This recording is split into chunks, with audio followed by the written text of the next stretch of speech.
everyone, and welcome to SUNUP. I'm Lyndall Stout.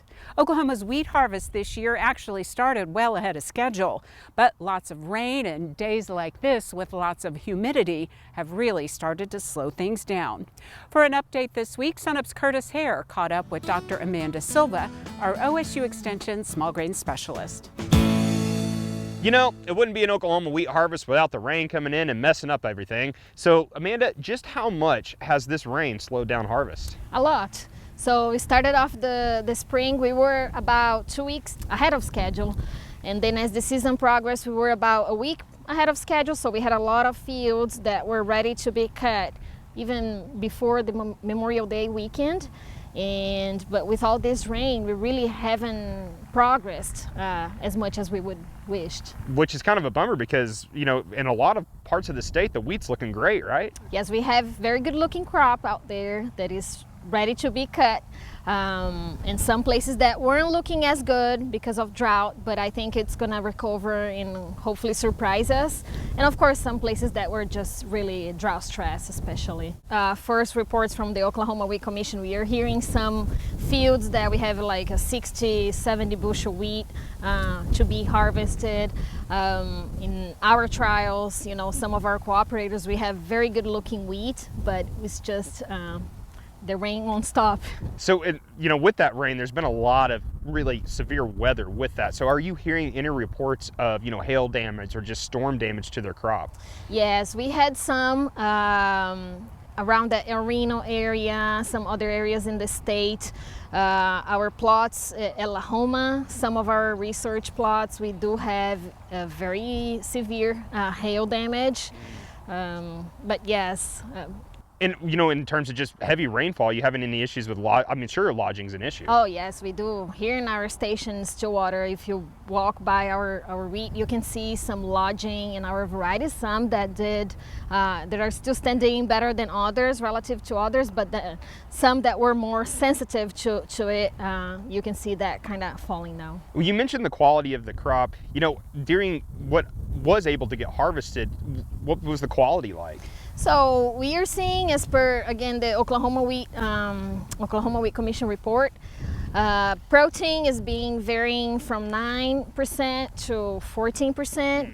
Would say average there, it's about 11, 12%. So it's being really good. Test weights being good to above 60, some places up to 64.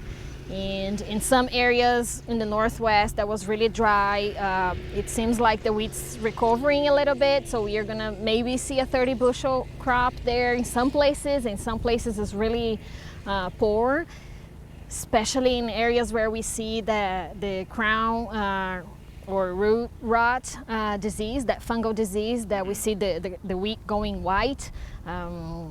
Yeah, so it varies. It does vary a lot, but at the same time, we have some good-looking crops standing there that I'm very nervous about, and I really want to cut that wheat. In some places, hopefully, we'll do a little bit better than we thought. Well, you know, I mentioned earlier that it wouldn't be an Oklahoma summer without the rain, so producers are used to this. But what's kind of that window, you know, that time frame for that crop before, you know, it's just too late? It's hard to say because it depends. It depends how much that crop is being kind of sitting there. Mm-hmm. Of course, once it's mature and the weather's kind of, you know, you get those cloudy days. The humidity has been so high. Yeah. So I can feel it right now. Yeah, yeah. It's really heavy. It's really thick.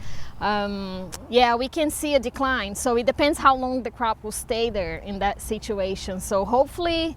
I know the forecast is not very promising in some cases, but hopefully we'll get some dry days that we can start cutting. You know, you mentioned Lahoma, and when we had you on out at Lahoma, you mentioned the research that you're doing out there, and really it's just kind of waiting to harvest before you can get that data, right? Yes, yes. So we hopefully will be soon. I think this year will be that type of year that we are gonna be pulled in many directions because I really hope wheat's gonna be ready, but it will be southwest to north central Panhandle, Oklahoma, all at the same time. And yeah, as soon as we start cutting, we'll have the results available on our website. Alrighty, thanks, Amanda. Amanda Silva, small grain specialist here at Oklahoma State University. And if you'd like a link to the research she was talking about, go to our website, sunup.okstate.edu.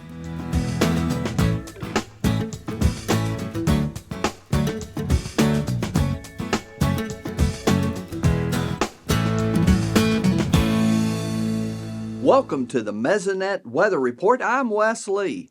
Many of the state's wheat producers would love some favorable weather to get the crop out of the field.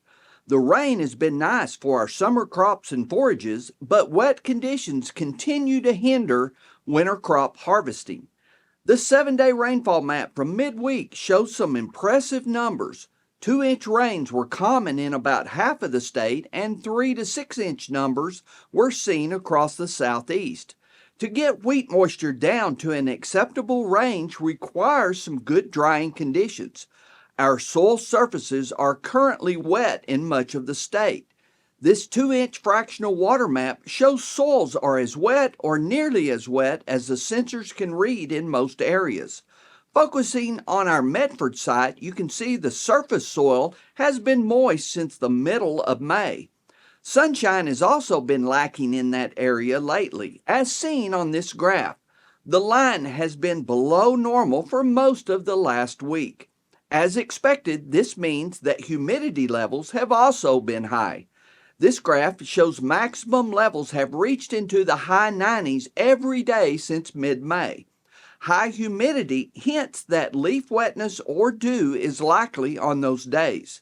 Now here's Gary with this week's drought map. Thanks, Wes, and good morning, everyone. Well, it's certainly been a bumpy ride over the last couple of months. We've had at least 100 tornadoes, a slew of large hail, lots of flash flooding, and of course, lots of rain in really just the wrong spots over and over. So let's take a look at that newest drought monitor map and see what we have. Unfortunately, although we did whittle away at some of that severe drought, we still have quite a bit of drought up in far northwest Oklahoma out into the western Oklahoma panhandle. We did get some good rains up there. We just need a bit more in places to really start to whittle away a little bit more of this drought up in that area of the state. But as far as the rest of the state goes, really in good shape. Now I know that we've missed some rains, and we take a look at that 60-day rainfall map from the Oklahoma Mesonet. You know, it really get a good 10 to 15 inches, close to 20 inches and more down across parts of east central down into southeastern Oklahoma. But really up there in the panhandle, we have less than 4 inches of rain. Up in the far northwest, some areas less than 4 to 5 inches of rain. So when you take a look at that percent of normal rainfall map for the last 60 days, that same time frame, and it really does start to show up. But also the large amount of rain that we've had down in south central Oklahoma and parts of north central Oklahoma. So really a typical spring rainy pattern here in the state of Oklahoma. Just where have those storms gone over the same area again and again. So, but you know, we have the same thing out in the panhandle where storms have missed again and again, and also parts of central Oklahoma. So just sort of a topsy-turvy spring. And when we start to look at the climate in general, we do look at the temperature as well. How does that impact the drought? And if we look back at the spring season, this climatological spring, so March through May, we did have average high temperatures in the mid-70s over much of the state. And we look at that as the departure from average, the long-term average from the Mesonet, and a good 2 to 3 to 4 degrees above normal across the state. And it was the 5th warmest spring on record, dating back to 1895 for the state of Oklahoma. So a very warm spring indeed. So we've gotten a good dent in that developing drought up in far northwest Oklahoma. We just need a bit more rain up there. And as we start to get into the summer months, we're going to need continued rains over other parts of the state. That's it for this time. We'll see you next time on the Mesonet Weather Report.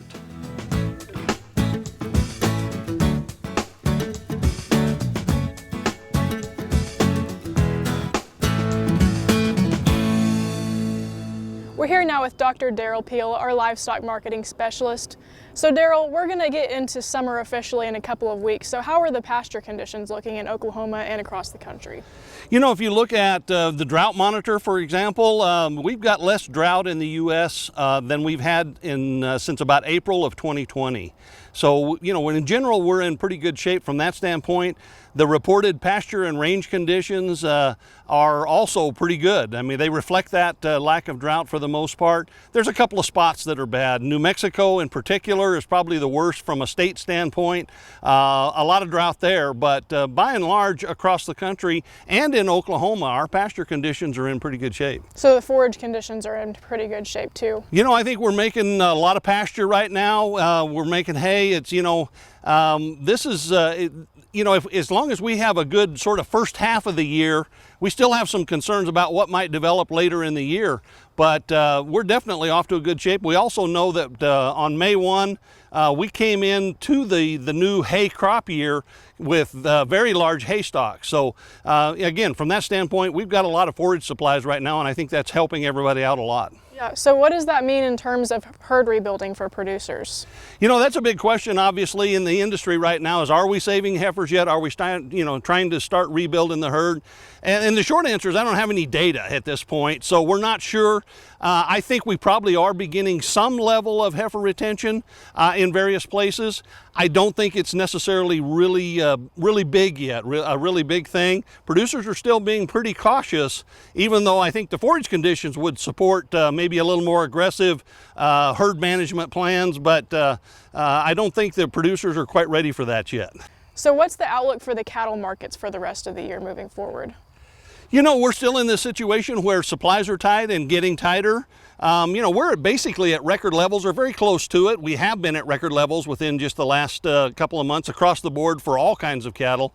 And so we're just sort of moving forward with that tight supply kind of driving things. We're going into summer, and, you know, cattle markets typically are a little bit slow in the summertime, kind of summer doldrums, so they may not move a lot higher immediately.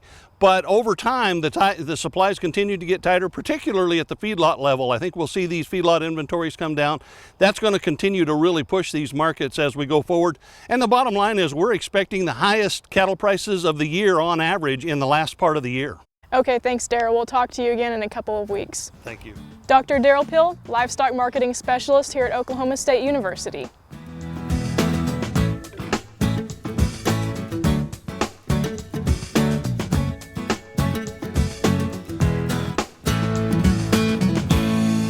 Dr. Kim Anderson, our crop marketing specialist, is here now. Kim, let's dive right in and start with crop prices. How are things looking? Well, let's look at wheat since we're in the middle of that harvest. We had a good run up in wheat, about $1.85. Everybody's excited. It's backed off about 35-40 cents, somewhere around $6.50 per bushel. That's in Pond Creek. It'd be about 40 cents less down in the Alta, Snyder area. Oh, you come up Weatherford and north, probably 30 cents less. The Panhandle, 10 cents less. We've got to remember that the average price in Oklahoma for wheat during the June through August time period is $5.85. We're above that. Our stocks-to-use ratio in the U.S. and world are about average. So you can kind of see what's going to happen in prices there, maybe. Look at corn prices. We had a good rally in corn, got up to $4.75. That's for 2024 harvested corn. We've taken 25 cents off of that down to about $4.40. Average price is $4.80. That stocks-to-use ratio are well above average, the U.S. and the world, so you'd expect below average prices. Soybeans, $10.80. That is the average price during harvest for soybeans, and this is for the 24 harvest. That's down 80 cents from a few weeks ago. With the stocks-to-use ratio in the U.S., a little bit above average, the world around average. This is about what you'd expect. Cotton prices in the last couple of weeks, December contract has fallen from near 80 to down around 73. Let's talk about harvest now. We're hearing from Amanda Silva this week, of course, the Mesonet crew, talking about all the rain. What's your take on harvest? Well, if you look at what's going on in harvest, it rains, it's slowing down the harvest. We were harvesting about a week or so earlier than normal. This is slowing us down. There's some potential problems there with the heavy rains, some hail, but I think the harvest is coming along relatively well, relatively good test weights. Protein depends on where you are, but it's an Oklahoma harvest, and there's a bunch to go, and you just really don't know what's going to happen. That's right. It's kind of like this every year, and this year is no exception. That's right. Let's talk about this decline in prices and kind of strategy for producers. What are you recommending? I think you just dollar cost average into the market. You look at June, July, August average around $5.85. I don't care if June, July, or August, those monthly averages are around there. You got a 23-cent average price drop going from August to September, so sell it during that June through August period. And you look at prices, and you cannot predict prices. So let's look at prices, for years where we came into harvest above average. And go back to 23, last year. We came into harvest at $7.53. Our bottom for the June through August time period was $6.55. Our average was $7.44. Our top was $8.50, and we started at $7.53, we ended at $6.67. So what did we see last year? $7.53 up to $8.50 and down $2 to $6.67. You cannot predict prices. So how should producers then sell their 2024 wheat? I think just dollar cost staggered over that time period. I sat down and came up and said, if I had wheat, how would I'd sell it in lots of 16% at a time, June 15, July 1, July 15, August 1, or July 30, August 15, August 31. That's 6 sales. Just come out with a mechanical strategy that's going to let you sleep at night. Now, if the current price at $6.40, $6.50 is a price you've got to have to stay in business, you can't afford lower prices, sell more wheat now. If you can afford higher prices and would like to have higher prices and can afford that $2 downside risk, go ahead and hold some. All righty, Kim, great advice. We'll see you next week. Thanks a lot.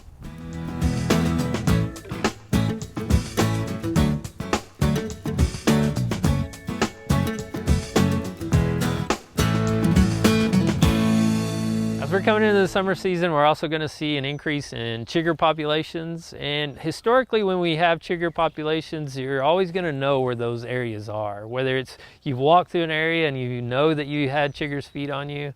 But traditionally, if you have any area that you're walking around that has high vegetation, has vegetation that can come up to mid-thigh to waist area, then it's a likelihood of supporting chigger populations because it's maintaining humidity within that vegetative cover.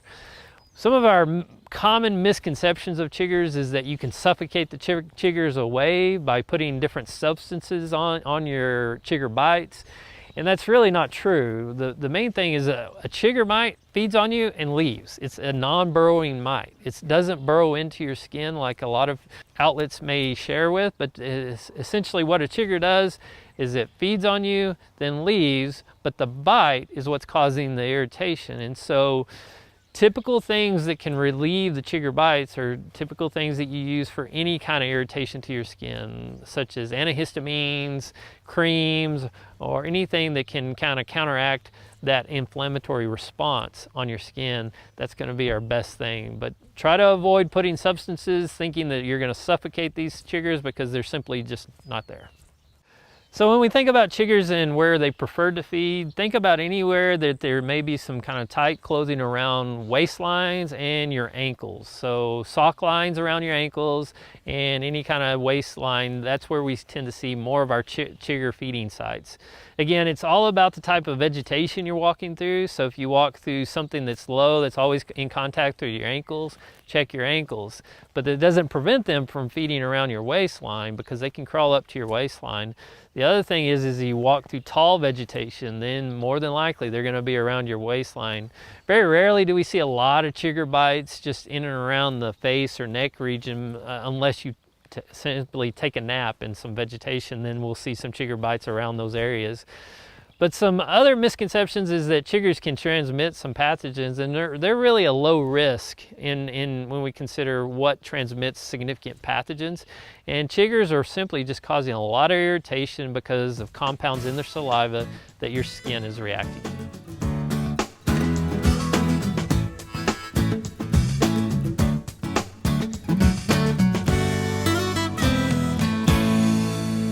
Good morning, Oklahoma, and welcome to Cow-Calf Corner. This week's topic is CRISPR technology, or specifically gene editing in beef cattle. This is something that we in the beef industry have been hearing about and reading about for years, and we addressed this topic at our recent Blueprint for the Future conference. And we're going to address where we're at now and what looks like might happen with this technology in the future. CRISPR technology, or gene editing, has the potential to be a powerful tool in the toolbox of cattle breeders. At this point in time, we are capable of working with simply inherited traits, or traits that are influenced by one pair of alleles at a particular locus, and making some alteration there, or intentional edits, to change those qualitative traits that are influenced at that particular locus. This technology has the capability of improving sustainability, facilitating efficiency, and improving animal welfare. We are capable with CRISPR technology of making gene edits that can do away with deleterious genes as we think about things that are sublethal, lethal, simply inherited traits that are recessive. We have got the potential to give reduced susceptibility to disease, or even create animals that are resistant to disease. We can take desired alleles from one breed and actually introduce those into another breed, to think of something like influencing the polled allele into a horn breed of cattle to create a polled phenotype there that breeds true generation after generation.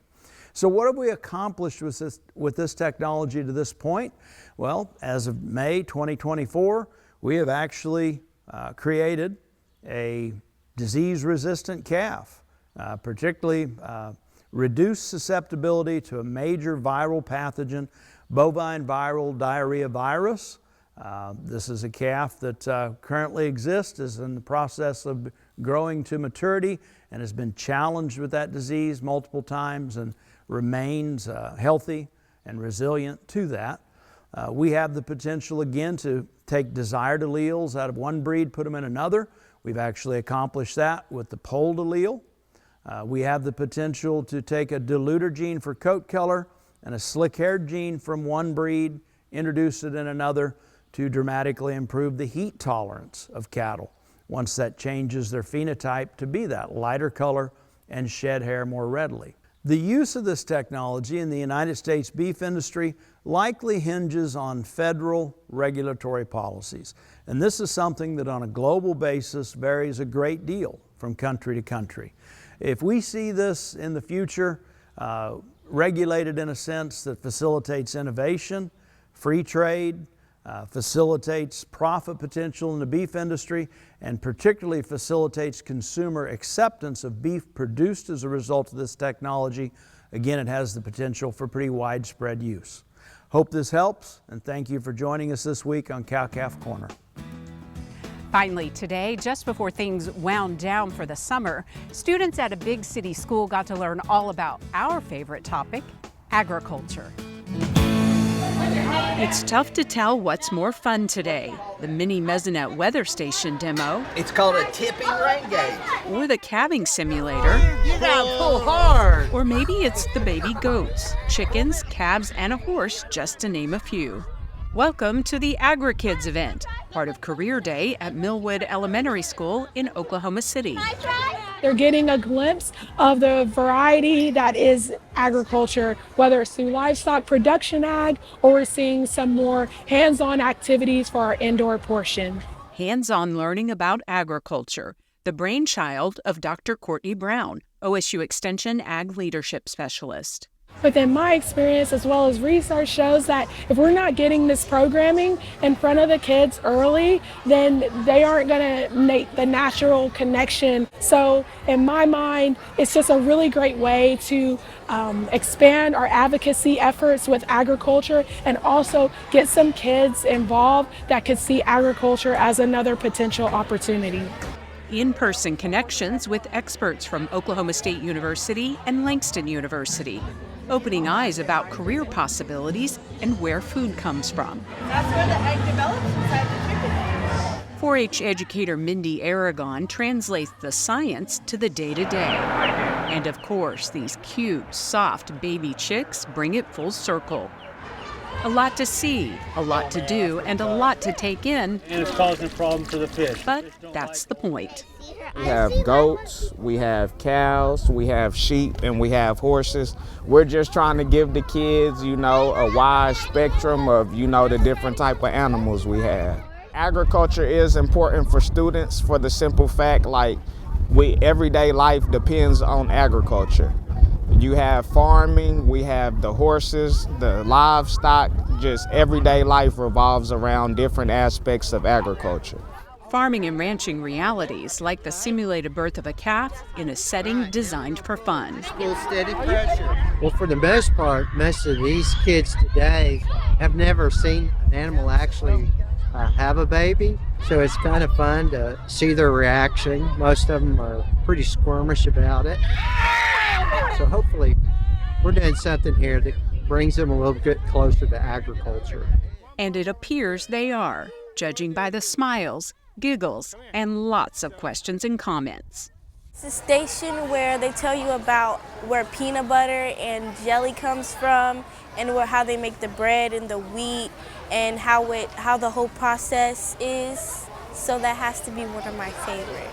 I love peanut butter and jelly, and I actually never knew where it really come from and like the process of how it's made. And I never knew like how bread was actually made, and like the wheat and all the stuff that's inside of it. Having the information in front of individuals so they can make those informed decisions is really important. And I feel it's really important for us as agriculturalists to take on that responsibility to go into spaces that don't have that continuous connection to the producer or to the companies. Loads of curiosity combined with real connections leave a lasting impression. I'm just here facilitating, but they're making the magic happen for the kids, and that's what it's all about. That'll do it for our show this week. A reminder, you can see us anytime on our website and also stream our show anytime on our YouTube channel. I'm Lyndall Stout. Have a great week, everyone, and remember, Oklahoma agriculture starts at sunup.